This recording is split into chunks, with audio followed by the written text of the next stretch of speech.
아멘. 여러분, 하나님은 우리를 인격적인 존재로 창조하셨음을 믿습니다. 그러니까 모든 사람은요, 인격이라는 걸 가지고 있죠. 인격의 사전적인 의미는 이래요. 사람으로서의 품격. 사람 넘겨주세요. 앞에 하면. 사람으로서의 품격. 그리고 또 다른 정의가 개인의 지적, 정적, 의지적 특징을 포괄하는 이 정신적인 특성, 이렇게 나와 있습니다. 좀 어려우시죠? 그런데 쉽게 이렇게 느끼시면 됩니다. 우리가 자주 얘기하는 지정의, 그러니까 지성, 감정, 의지. 그러니까 인간은 지성과 감성과 의지를 지닌 자유로운 존재다. 그러니까 이 인격이라는 것에는 이 지정의와 자유라는 아주 독특한 특성을 지니고 있습니다. 여러분, 성경에 인격이라는 단어가 나오지는 않지만 저는 가장 비슷한 단어로 하나님의 형상이라고 그렇게 부르고 싶습니다. 여러분, 인간이 인격을 가진 이유가 무엇입니까? 바로 하나님의 형상대로 지음받았기 때문임을 믿습니다. 여러분, 하나님은요, 인격적인 분이세요. 우리가 하나님을 닮았다, 하나님의 형상으로 지음을 받았다는 건 다른 게 아니죠. 하나님 우리처럼 눈, 코, 입을 지닌 분이 아니시죠. 영이시기 때문에. 그렇지만 하나님은 성품이 있으시고 인격이 있으신 분이심을 믿습니다. 그래서 하나님의 형상을 지었다라는 것은 우리에게도 동일하게 지정의, 자유를 지닌, 인격을 지닌 존재로 창조하셨다라는 것입니다. 우리 다음 세대 친구들도 잘 들으셨으면 좋겠어요. 우리 인간, 사람은 아마이바바로부터 진화돼서 생존하기 위해 존재하는 존재가 아니라 지성과 감성과 의지를 지닌 인격적인 존재라고 성경은 말해주고 있습니다. 여러분, 이 인격을 가진 존재로 지음받았다라는 것은 관계를 맺으며 살아간다는 거예요. 한번 따라 볼까요? 인격을 가졌다라는 것은 관계를 맺으며 살아간다는 의미이다. 여러분, 우리는 관계를 맺으면서 서로를 알아가고 또 서로에게 원하는 것이 있죠. 가정에서도 보게 되면 부모가 자녀에게 원하는 게 있고 자녀가 부모에게 원하는 게 있습니다. 또 남편이 아내에게, 아내가 남편에게 원하는 것이 있죠. 여러분, 부모가 자녀에게 무엇을 가장 원할까요? 아마 이 자녀의 나이와 상황에 따라 다르겠지만 부모는 자녀가 건강하게, 그리고 자녀들끼리 싸우지 않고 화목하게 살아주기를 원할 것입니다. 또 어떤 부모는 자녀가 좋은 사람을 만나 결혼해 가정을 이루기를 원하기도 합니다. 특별히 신앙을 가진 부모는 내 자녀가 하나님을 만나고 함께 신앙생활하는 것을 간절히 원하기도 합니다. 여러분, 그러면 자녀는 부모에게 무엇을 원할까요? 우리 경민이 친구들 오늘도 왔어요. 오늘 얼마나 우리 처음 태어나서 우리 10년 만에 처음 교회 나온 친구들이에요. 그렇죠? 10년 만에. 우리 교회 70년 만에 나온 분도 계시지만 10년 만에 나온 것도 얼마나 귀해요. 승민이 맞나? 그래. 승민이는 아빠 엄마한테 무엇을 원해요? 사랑을 원해요? 어떻게 사랑해 주길 원해요? 승민이한테 부모님이. 부모님께 원하는 게 사랑. 그리고 우리 경민이 왼쪽에 있는 친구 유민이. 그리고 똑똑하게 생겼네, 우리 유민이. 유민이는 부모님께 무엇을 원해요? 돈. 그래요. 그거 꼭 얘기해줘요. 오늘 엄마 교회 가서 예배 드렸는데 목사님이 나에게 엄마한테 뭐 원하는데 돈이라고 해서 잘했지, 이렇게 얘기하면 아마 엄마가 5,000원 줄 것 같아요. 맞아요. 자녀들도 부모에게 원하는 게 있습니다. 얘기했던 것처럼 돈. 그렇죠. 그리고 잔소리 그만해달라. 또 맛있는 거 해달라. 엄마, 아빠 맛있는 것 좀 해줘. 여러분, 자녀가 부모에게 더 많은 것 같아요. 원하는 게. 현실적으로 또 재정적으로 요즘에 젊은 친구들이 워낙 어려우니까 도움을 구하기도 해요. 또 부모님을 건강을 생각해요. 아빠, 엄마, 이제는 술과 담배도 좀 끊고 건강 좀 생각하세요. 또 어떤 자녀들은 이렇게 요구하는 친구도 있습니다. 엄마, 아빠, 이제 제 인생 그렇게 알아서 할게요. 제발 간섭하지 마시고 참견하지 말아주세요. 제가 다 알아서 하겠습니다. 라고 말할 수도 있습니다.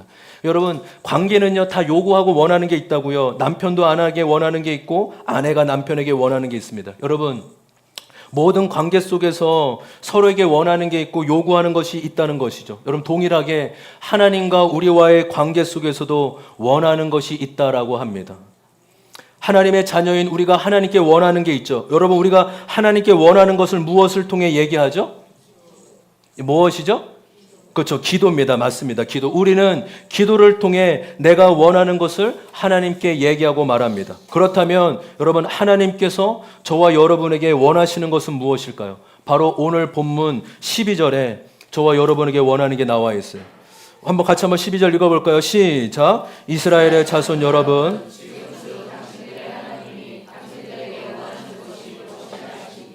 주 당신들의 하나님을 경외하며 그의 길을 따르며 그를 사랑하며 마음을 다하고 정성을 다하여 주 당신들의 하나님을 섬기며. 아멘. 여러분, 오늘 이 주신 말씀, 신명기의 말씀은요, 하나님께서 이스라엘 백성에게 주기로 약속한 땅, 바로 가나안 땅에 들어가기 직전의 말씀이에요. 얘들아, 너희가 이제 곧 약속의 땅에 들어가게 될 터인데 너희는 그 땅에 들어가서 이렇게 살아라. 내가 너희에게 이렇게 살기를 바란다라는 마음이 담겨져 있어요. 여러분, 이 말씀을 보세요. 하나님께서 이스라엘 백성에게 무엇을 원한다고 말씀하고 있습니까?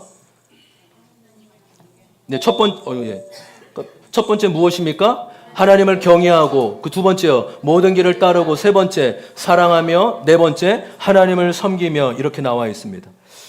여러분, 이것을 한마디로 말하면 하나님을 경외하라라는 거예요. 한번 따라해볼까요? 하나님을 경외하라. 이 말씀에서 중요한 사실은 하나님은 우리에게 강압적으로 명령하고 있는 것이 아니라 인격적으로 요구하고 계신다는 것이에요. 우리 새 번역에는 너에게 원한다, 얘들아 내가 너에게 원하는 것이 있다, 이렇게 말하지만 개역 개정에서는 요구하다라고 나와 있어요. 또 영어 성경에서도 require, 요구하다, 이렇게 나와 있는 거예요. 여러분, 하나님은 저와 여러분에게 얼마든지 명령하실 수 있는 자격을 갖고 계세요. 이스라엘 백성에게도 동일하죠. 하나님은 애굽에서 430년 동안 종살이하던 그들을 하나님이 구원해 내셨습니다. 또 40년 동안 그들의 광야길에서 하나님이 백성들을 먹이시고 입히시고 돌보시는 은혜를 베푸셨습니다. 그렇다면 얼마든지 그들을 향해 명령할 수 있죠. 너 잘 들어. 말씀 듣지 않으면 너 다리 몽둥이 뿜들어뜨릴 줄 알아? 너 내 말 듣지 않으면 네 삶이 어려울 줄 알아? 그렇게 얼마든지 그렇게 말씀하셔도 됩니다. 그렇지만 오늘 말씀을 주목해 보시면 하나님은 우리에게 명령하시지 않고 요구하고 계신다는 거예요. 따라해 볼까요? 명령하시는 것이 아니라 요구하신다. 여러분, 그 이유가 무엇일까요? 관계는 자발적인 의지와 순종으로 이루어지기 때문이에요. 여러분, 관계는요, 명령과 복종으로 이루어질 수 없어요. 명령과 복종으로는 그 관계가 깊어질 수 없어요. 여러분, 한번 생각해 보십시오. 여러분, 남편이 아내에게 끊임없이 명령만 하는 부부가 있다고 생각해 보십시오. 간이 부은 남자죠. 제가 원래는 간이 많이 부은 남자였지만 이제는 간이 점점 줄어들고 있습니다. 저는 아내 눈치 보는 남자들의 이해를 전혀 못했는데, 이제 내가 그 상황이 되는구나 라고 여겨져요. 근데 저는 우리 교회 그 형제들 남편들이 너무 아내 눈치 이렇게 너무 안 보셨으면 좋겠어요. 할렐루야. 우리는 다 애처가들만 계셔가지고 그래요. 계속 아내 살피시고, 예. 저만 아직 살아있는데 저도 이제 곧 자존심을 내려놓을 때가 된 것 같습니다. 여러분, 남편이 아내에게 내가 퇴근하고 들어오는 시간까지 내가 좋아하는 김치찌개 끓여놔, 내일 아침 출근할 때까지 와이셔츠를 달아놔, 여보 살 좀 빼, 운동 좀 해. 여러분, 이렇게 명령만 한다면 어쩔 수 없이 할 수는 있겠지만 그 관계는 절대 깊어질 수 없어요. 관계는 명령과 복종으로 깊어지는 게 아니에요. 넘겨주세요. 관계는요, 명령과 복종으로 깊어지는 게 아니에요. 그렇기 때문에 하나님은 우리에게 명령하시는 것이 아니라 요구하고 계시는 것입니다. 아멘. 하나님 얼마나 좋으세요. 우리가 마지못해 어쩔 수 없이 하나님을 섬기고 신앙생활하는 것이 아니라 자발적인 의지와 순종을 원하고 계신 것입니다. 할렐루야. 신앙은 하나님과의 관계예요. 따라해볼까요? 신앙은 하나님과의 관계이다. 물론 성경을 보시면 명령으로 가득해요. 너의 부모를 공경하라. 너의 부모가 어떻든 간에 존경받을 만하고 존경받지 못할 만에 상관없이 너는 부모를 공경해야 된다. 너의 생명은 부모로부터 왔기 때문이다. 항상 기뻐하고 범사에 감사하라. 땅 끝까지 이르러 내 증인이 되리라. 이렇게 명령하시는 말씀도 수없이 많습니다. 그러나 이 사실 한 가지는 놓쳐서는 안 됩니다. 하나님은 명령 이전에 요구하고 계신다는 사실이에요. 그것은 우리와 관계 맺고 하나님과 사귐이 있는 삶을 원하시기 때문이죠. 하나님이 저와 여러분에게 원하시는 거, 요구하는 것이 두 가지 있는데 오늘 첫 번째는 하나님을 경외하는 것입니다. 따라해봅시다. 하나님을 경외하는 삶. 12절 같이 읽읍시다. 12절입니다. 다 같이 제가 읽어드리겠습니다. 이스라엘 자손 여러분, 지금 주 당신들의 하나님이 당신들에게 원하시는 것이 무엇인지 아십니까? 주 당신들의 하나님을 경외하며 그의 모든 길을 따르며 그를 사랑하며 마음을 다하고 정성을 다하여 주 당신들의 하나님을 섬기며. 하나님은 저와 여러분이 하나님을 경외하는 삶을 살길 원하시는 줄 믿습니다. 여러분, 하나님을 경외한다라는 것은 무엇일까요? 하나님을 경외한다는 것은 피조물이 절대자 앞에서 갖는 두려움을 말해요. 뭐라고요? 경외함이란 뭐랄고요? 거룩한 두려움인데 어떤 두려움이냐? 피조물이 절대자이신 하나님 앞에 갖는 두려움을 말하는 거예요. 그래서 여러분, 거룩한 두려움이란 무서움이 아니에요. 여러분, 성경은 우리가 하나님을 무섭기 때문에 섬기라고 말씀하지 않습니다. 할렐루야. 하나님을 두려워하기에, 그것은 다시 말로 크고 놀라우신 분에게 경외함으로 섬기라고 말씀하고 있는 것이에요. 여러분, 이 말을 좀 더 쉽게 와닿는 표현으로 바꾸면 하나님을 경외함이란 하나님을 의식하며 살아가는 삶을 말해요. 한번 따라해 볼까요? 하나님을 의식하며 살아가는 삶. 언제 어디서든 무엇을 하든 하나님을 의식하며 사는 것이 경외한다라는 말이에요. 여러분, 사람도요, 혼자 있을 때랑 내 옆에 누군가를 있을 때 누군가를 의식하며 말하거나 행동이 달라지게 돼요. 여러분, 우리가 연애할 때 서로 보고 싶어지잖아요. 우리가 그때의 감정이 이미 다 없어졌지만 한번 떠올려 보세요. 여러분, 사랑은 다른 게 아닌 것 같아요. 사랑은 자주 생각나는 것 같아요. 여러분, 예전 노래 중에 이런 제목과 가사가 있어요. 보고 있어도 보고 싶은 그대. 여러분, 보고 있는데 뭘 보고 싶어요? 이게 말이 안 되잖아요. 그렇죠? 보고 있는데, 앞에 있는데 보고 싶다라는 거예요. 그러니까 우리 감정이 메말라서 그렇지, 여러분 연애 때는 보고 있어도 보고 싶지 않습니까? 그래요. 예, 그냥 주님만 보고 싶어 하시면 됩니다. 예. 여러분, 사랑은 그 사람을 자주 떠오르게 하는 거예요. 떨어져 있으면 생각나는 거예요. 뭐 할까? 지금 이 시간이면 뭐 하고 있지? 밥은 먹었나? 오늘 어디 출장 간다고 했는데 잘 도착했을까? 눈을 끄드세요. 눈을 뜨세요. 저를 보시고. 저를 잘 보세요. 메모하시는 분은 쓰시고, 눈은 저를, 귀를 잘, 고생님 저를 잘 보시고, 교사님. 옳지. 예. 여러분, 졸지 않으라고 공기청정기도 샀는데 잘 보셔야죠. 이게. 밥은 먹었나?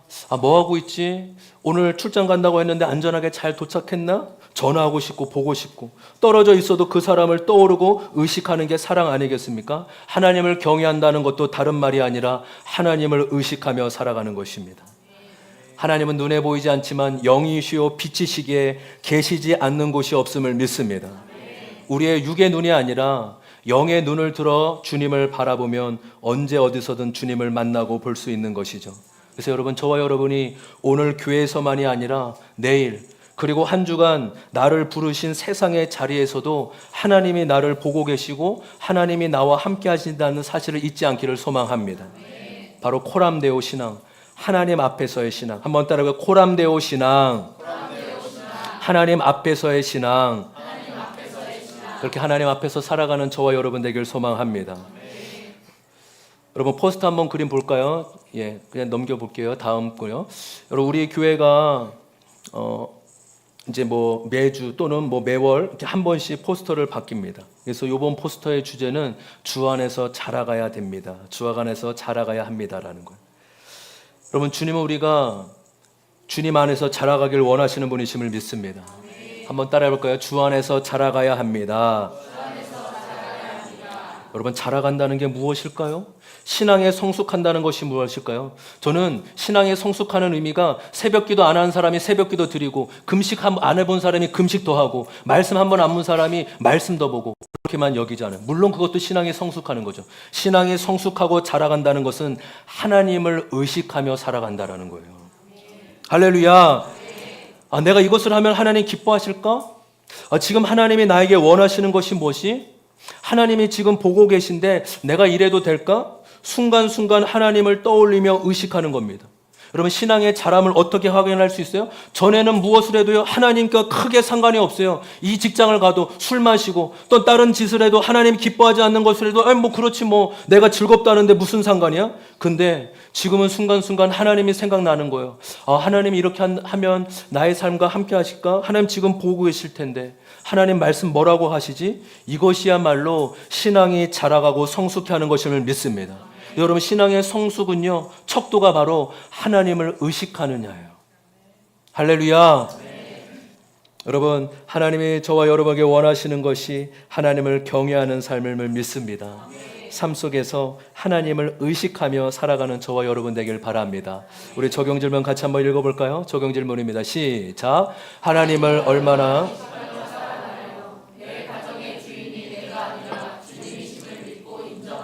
여러분 우리가 교회에서만이 아니라 가정에서도 하나님을 의식하며 주인이 내가 아니라 바로 하나님이심을 인정하며 우리의 모습을 돌아보기를 소망합니다. 두 번째로 하나님이 우리에게 원하시는 것이 무엇일까요? 13절에 이렇게 말씀하고 있어요. 13절 말씀 같이 한번 읽어보겠습니다. 시작.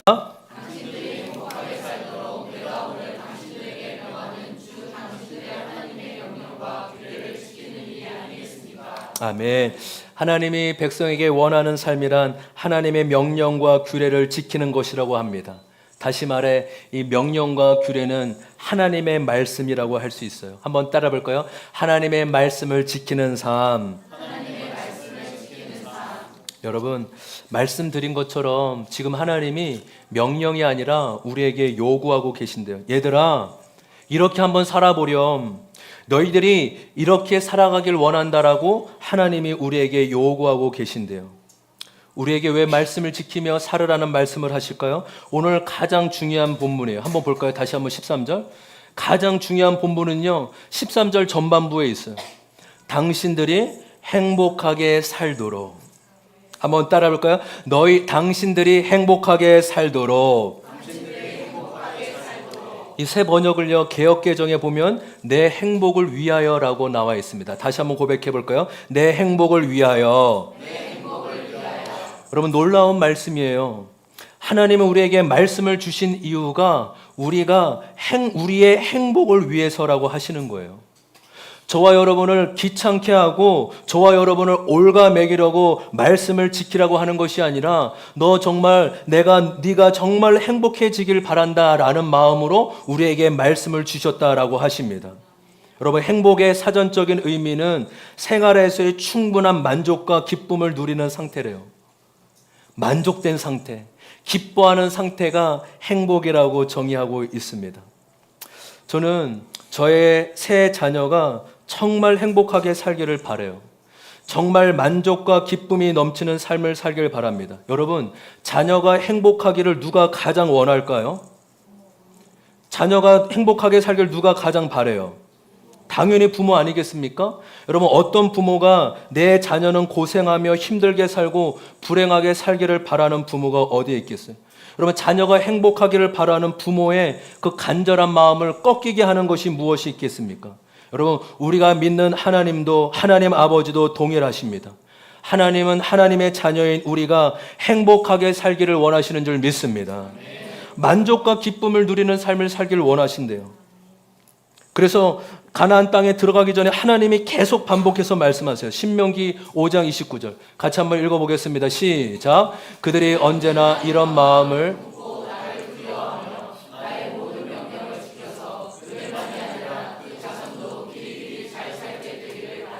아멘. 하나님이 말씀을 주신 이유가 너와 너의 자손들이 잘 살게 되기를 바란다라고 하십니다. 개역개정에 보니 너희가 영원히 복받기를 원한다고 말씀하십니다. 하나님은 우리가 복받는 삶을 살길 원하시는 줄 믿습니다. 또 신명기 6장 24절 개역개정으로 제가 읽어드리겠습니다. 여호와께서 우리에게 이 모든 규례를 지키라 명령하셨으니 이는 우리가 우리 하나님 여호와를 경외하여 항상 복을 누리게 하기 위하심이며 또 여호와께서 우리를 오늘과 같이 살게 하려 하심이니라. 우리에게 얘들아 말씀을 지키렴, 말씀을 따라 우리 다음 세대 친구들의 여러분 할렐루야, 우리 예배는 함께 드리는 것임을 믿습니다. 저도 설교자 이전에 예배자예요. 우리 학생들은 최대한 예배 때 힘들겠지만 화장실에 미리 예배실에 예배 드리기 전에 잘 갔다 왔으면 좋겠어요. 아시겠죠? 그래서 저를 잘 도와주고 옆에 계신 성도님 피해되지 않도록 내 뒤에 내가 나가고 왔다 갈 때 우리 어르신들은 괜찮습니다. 어르신들 얼마 전에 우리 친구들 잘 들어요. 젊은 친구들. 내가 나갈 때 뒤에 사람들이 말씀 듣다가 시선이 분산될 수 있어요. 그리고 한 가지 부탁하는 것은 제가 우리 예배팀 예배 드리기 전에 많은 분들이 미리 와서 기도하고 섬기는 모습이 얼마나 귀한지 모릅니다. 또 우리 친구들, 우리 또 청년들, 청소년들 이렇게 사진 찍고 예배를 섬기는 모습이 너무 귀해요. 근데 제가 친구들한테 부탁했어요. 얘들아, 사진 우리가 지금 인풋은 너무 좋은데 아웃풋이 너무 약해. 아웃풋 할 데가 없다. 이걸 막 홍보하고 막 여기저기 올려야 되는데 사진을 아름답게 찍는 만큼 아웃풋이 된대 않는다. 그래서 찬양할 때 몇 번만 찍어. 너희들로 같이 예배드리고 예배자로 서는 걸 목사님 하나님은 더 원하셔. 나도 그렇고. 그래서 우리 사진 찍는 친구들 얼마나 귀한지 모르요. 우리 사진 찍을 박수 한번 주세요. 얼마나 귀한지 모릅니다.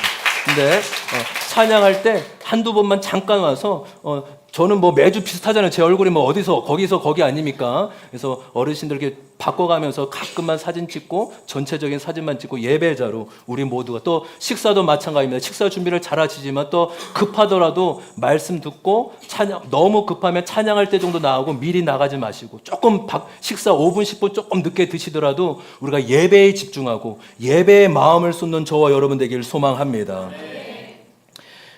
여러분 하나님께서 우리에게 복 받기를 원한다. 복을 누리기 원한다. 그래서 이 말씀을 주셨다라고 하는 거예요. 반복해서 강조되는 것이 무엇입니까? 내가 너희에게 이 말씀을 주는 참된 의미를 아니?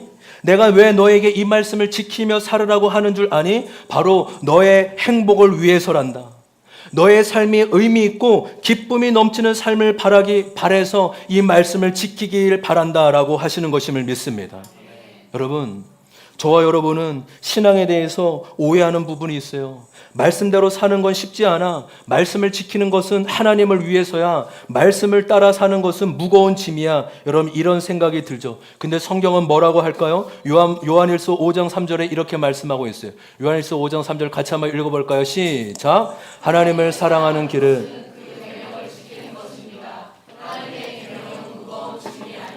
아멘. 하나님의 말씀은 무거운 짐이 아니라고 하세요.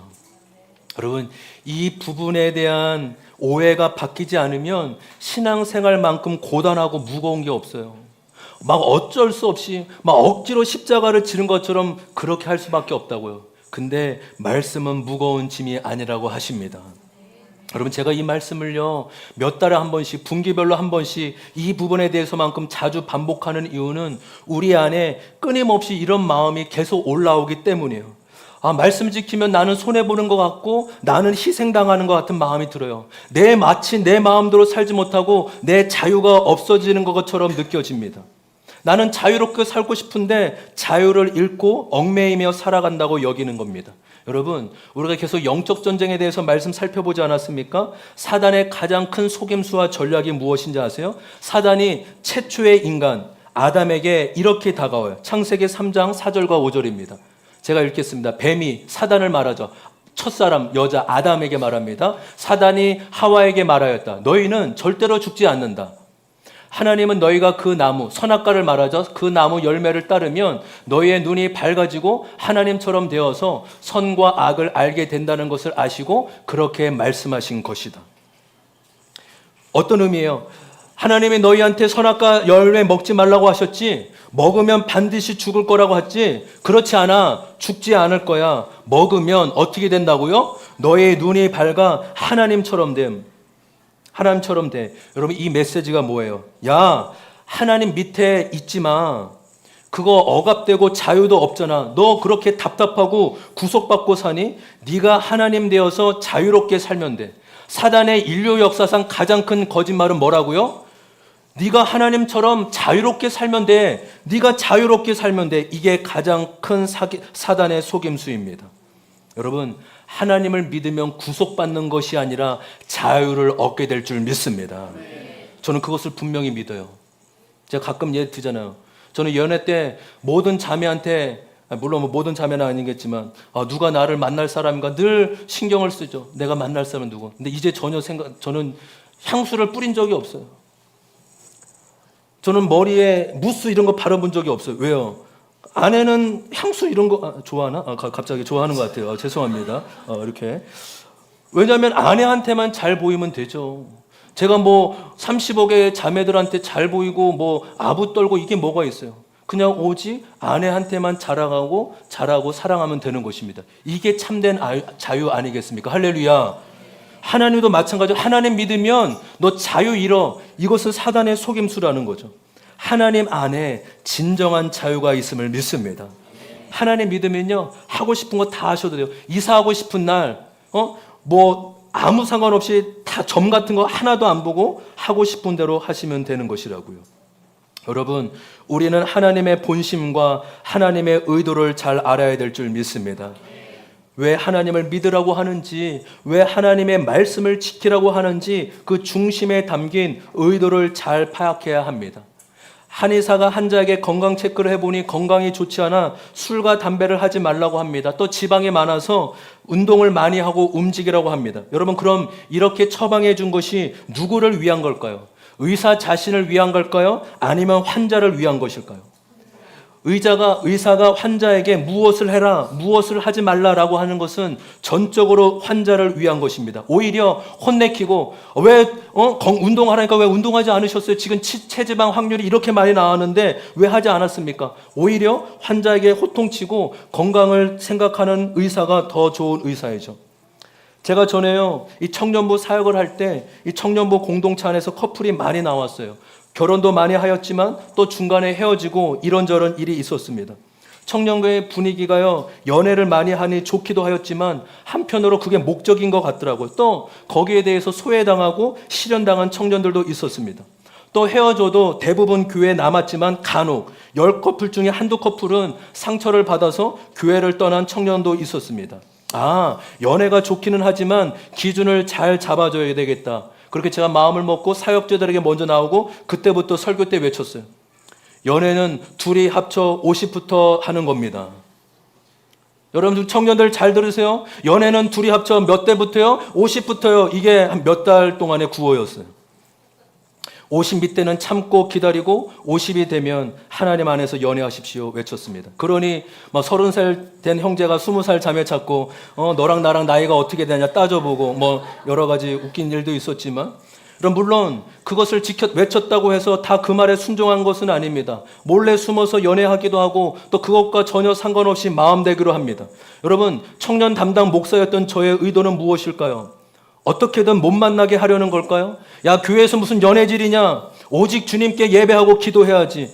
야, 나도 모태솔로였으니 너희도 모토솔로 해봐라. 이 모토솔로의 심정을 경험해봐라. 여러분, 이런 걸까요? 아니잖아요. 공동체의 영적인 분위기와 영혼을 위한 거잖아요. 연애에 유익이 있지만 20대 초중반에는 하나님 안에서 열심히 준비하고 실력을 갖출 때이다. 영적으로도 현실적으로도 준비와 실력을 갖출 때인 것이죠. 또 때가 되면 하나님께서는 나에게 맞는 귀한 형제 자매를 만나게 해주시는 거죠. 공동체와 청년 지체를 보호하고 잘 세우기 위함입니다. 공동체만 위함이 아니라, 여러분, 공동체는 이렇으니까 이렇게 따라가가 아니라 바로 그 친구를 위해서, 그 지체를 위해서 그 영혼을 보호하고 잘 세워져 나가길 바라는 마음으로 얘기하는 것이죠.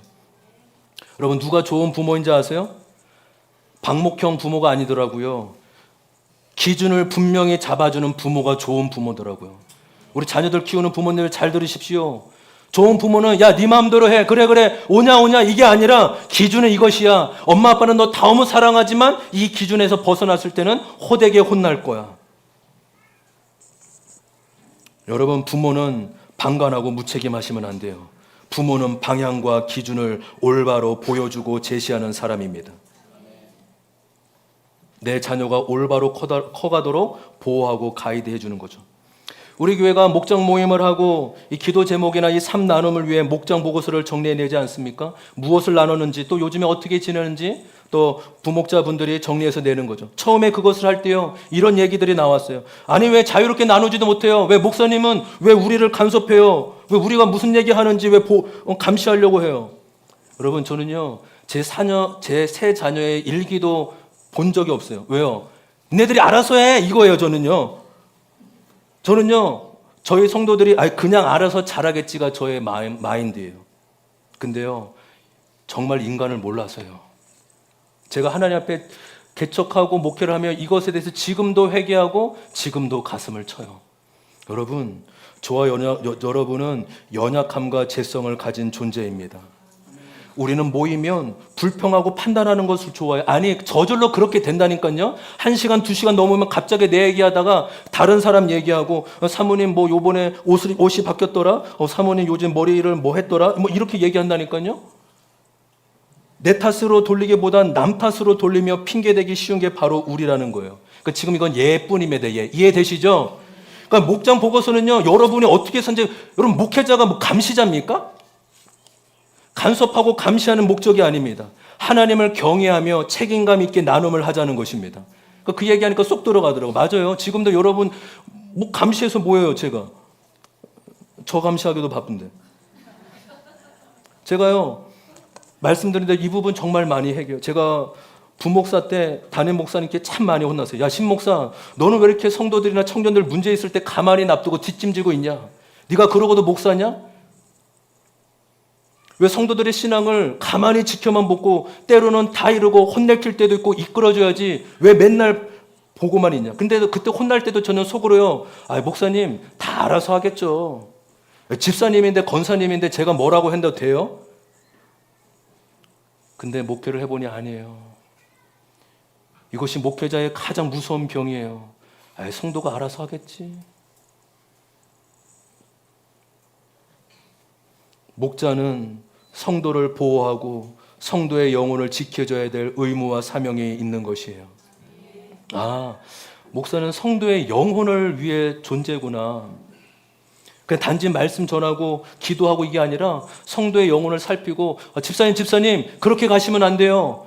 권사님 가정 이렇게 세워나가셔야죠. 얘들아 가정을 미래 결혼은 이렇게 준비하는 거야.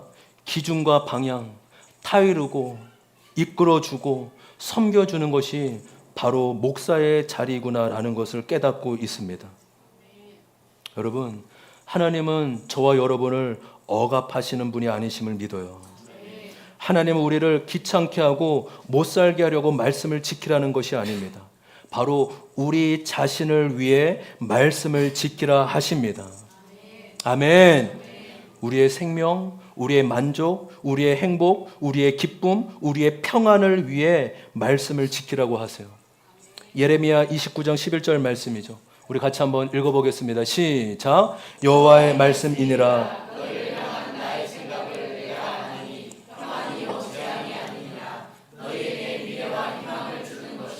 아멘.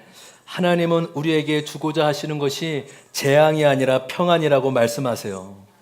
우리에게 소망 있는 삶을 주고자 하시는 분이 우리 하나님 아버지이심을 믿습니다. 그럼 지금 우리가 예레미야서 묵상하잖아요. 망하는 상황 가운데 그들이 하나님을 원망하고 부평했을 거예요. 하나님 어떻게 이렇게 나에게 이런 일이 일어납니까? 하나님 살아계신다면 어떻게 우리를 이렇게 망하게 놔두십니까? 그때 하나님 이렇게 말씀하신 거예요. 얘들아, 내가 너에게 주고 싶은 것은 재앙이 아니야.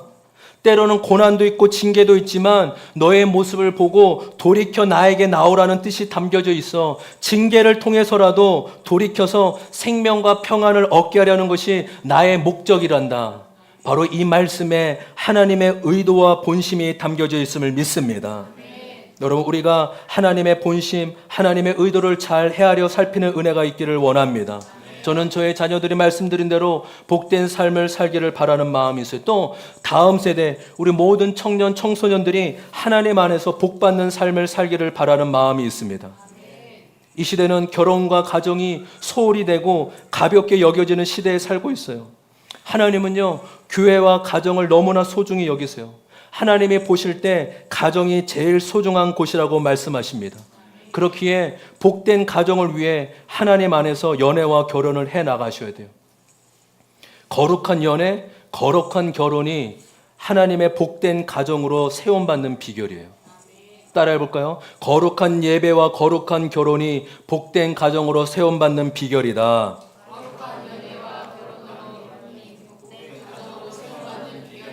아멘. 여러분, 청년 때 하나님 안에서 몸과 마음을 잘 지켜야 돼요. 성은 하나님이 주신 선물이고 아름다운 거예요. 그래서 하나님이 주신 내 몸과 성을 잘 지켜야 합니다.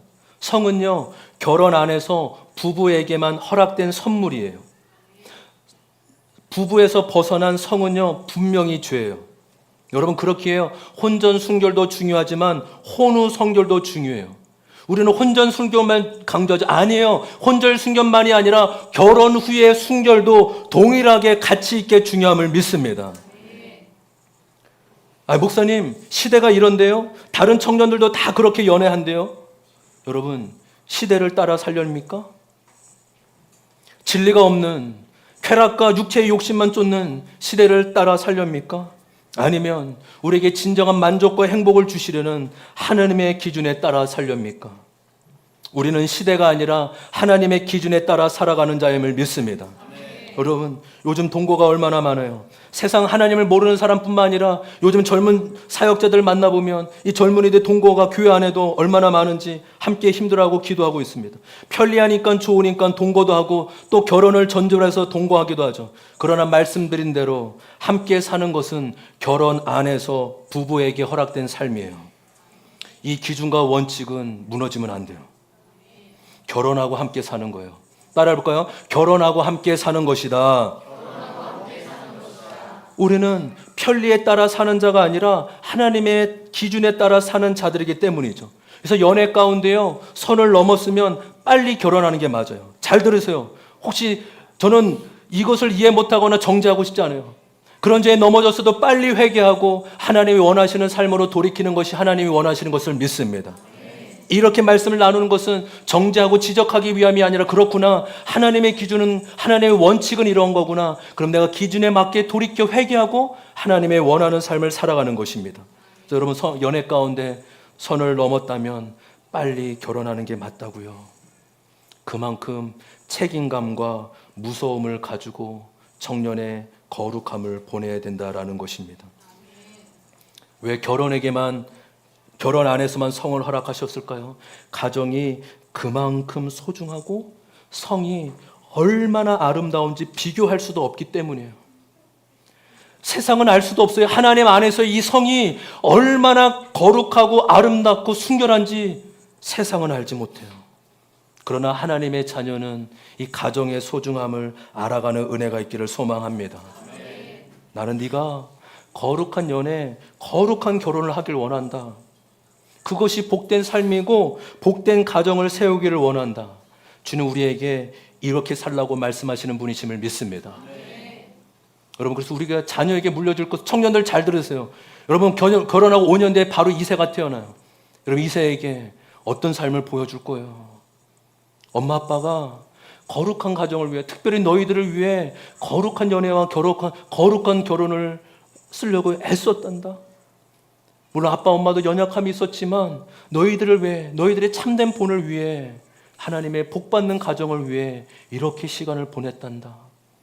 하나님은 그의 삶을 반드시 기억하시고 축복의 은혜로 함께해 주실 줄 믿습니다. 왜요? 복된 가정, 한평생 복받는 가정으로 삼기 위한 하나님의 놀라우신 은혜가 담겨져 있음을 믿습니다. 말씀을 정리합니다. 여러분, 하나님은 선하시고 좋으신 분이십니다. 하나님은 우리에게 요구하세요. 얘야, 나는 네가 나를 경외하는 삶을 살기를 바란다. 나를 매 순간 의식하며 나를 바라보길 원한다. 또한 너는 내가 너에게 준 말씀을 지키길 원한다 라고 말씀하십니다. 그 이유는 너에게 진정한 행복을 주기 위함이라고 말씀해주고 계십니다.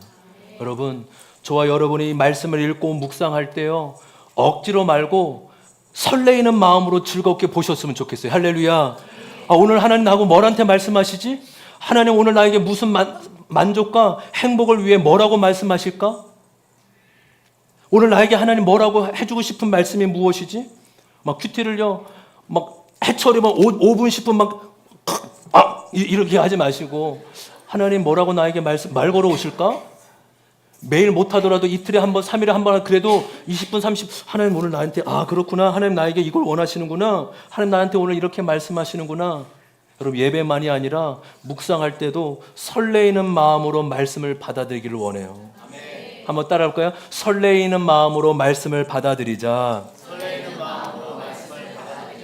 할렐루야. 나에게 주시는 말씀, 나에게 말 걸어오시는 주님, 행복을 주길 원하시는 주님이십니다. 우리 마지막 적용 질문 같이 한번 읽어보겠습니다. 다 함께 읽습니다. 시작. 나는 거룩한 가정을 아멘. 한번 돌이켜보며 또 기도하며 나가는 은혜가 있길 원합니다. 다 같이